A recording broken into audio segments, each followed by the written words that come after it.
Hey guys, it's Scott with Scotty B Cards. In this video, I have some more baseball card hot takes. So let's just jump right into it. Not too much to explain, just know these are not my takes that I submitted. I am reacting to your takes and I rate them from not spicy to extra spicy, and I say if I agree or disagree with them. First one, there will be many left holding the bag, and what they're talking about in the bag is junk slabs.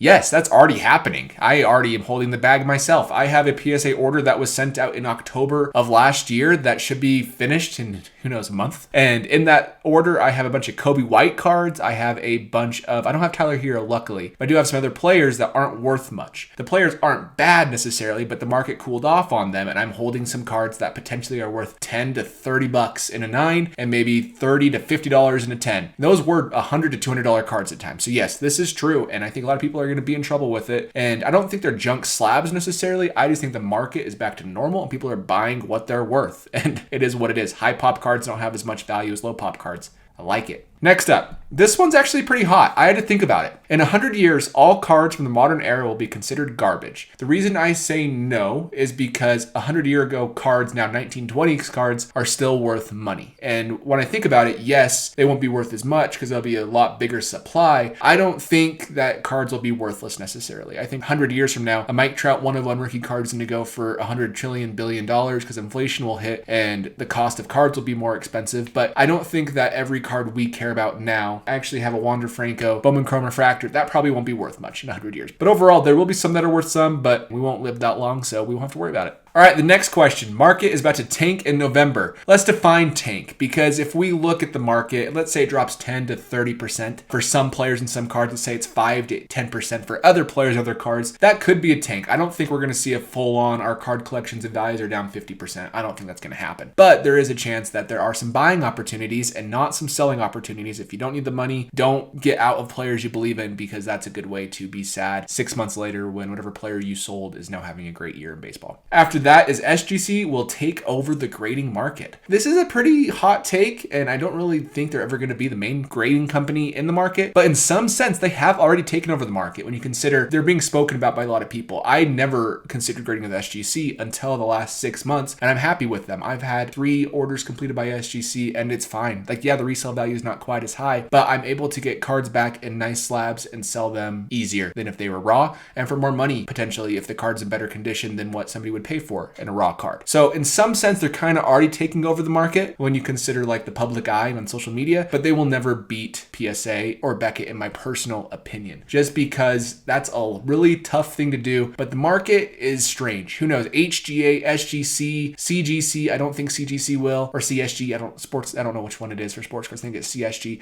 I don't think any of those companies will surpass PSA. They might pass BGS, but PSA has so much love for some reason that I don't quite understand that makes it so it's going to be tough to do. Mookie Bets is better than Fernando Tatis Jr. This will be my hottest take of the video.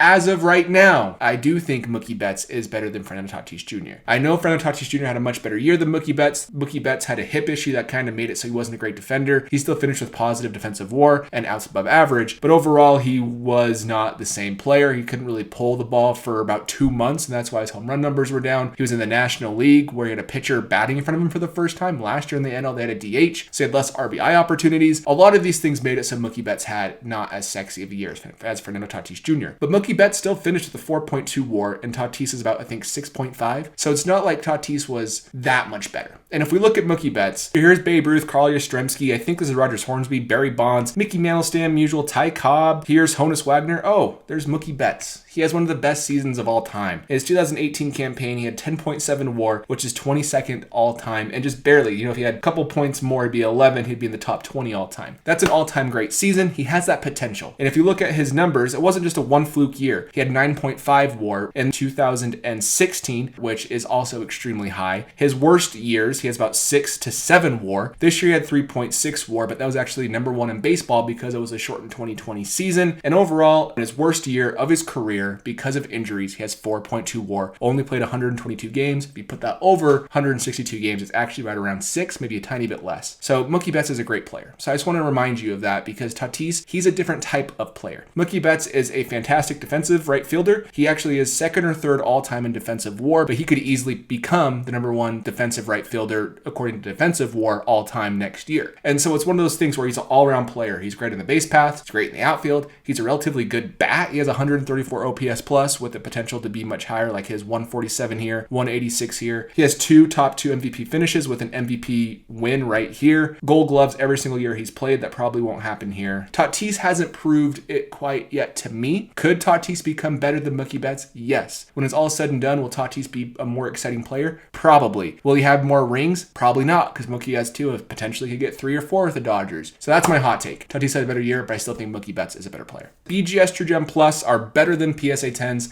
I like how hot that is, but I don't agree. I love BGS. They are my grading company of choice. If you look at my PC, it was like 80% was BGS. I've kind of got it down to like 65 to 75%, but PSA 10s just go for so much more. If we're looking at the better condition card, it's tough to say because that PSA 10 may be a BGS 9.5 because that is BGS's gem mint grade compared to PSA 10 is PSA's gem mint grade. There's no guarantee that is going to be a BGS 10. It's almost not going to be, just the way odds work. True Gem Plus is a very good grade. So I would say, if anything, this should be equal in regards to what I would prefer. I would rather have a PSA 10 just for value, but if it was for my PC, I would rather have a BGS 9.5 Plus because I know exactly what the card is. If the centering's off, if the corners are off, if the surface has a scratch, and that's why the grade's held down. I have so many cards in Slabs. I wonder from other grading companies what's wrong with it, but I don't know. I'll never know because they don't tell me. So I like this one, but overall, I still think PSA is better. If anything, it could be, they're the same. Last thing is SGC is pumping their company by having partners say they're a good move. That is a hot take, accusing a company of pumping their product, not illegally because they're paying influencers, but hiding it. I don't agree. I pumped SGC a little bit. I would still say PSA and BGS are my go-to over SGC, but for SGC right now, they're one of the best options. So they don't pay me anything. SGC, if you want to pay me for saying good things, reach out. I'm already doing it. It may be happening. I saw some things with Investicard on a live stream where he said something, but overall, tough to say. You can't really claim anything that's not provable, but could be happening. Not with me though. So anyways, guys, that is all I have for this video. I will have more of your hot takes coming soon. Let me know down in the comments below if you have some of your hot takes you might want me to do next video. Thank you for watching. I'll catch you in the next video.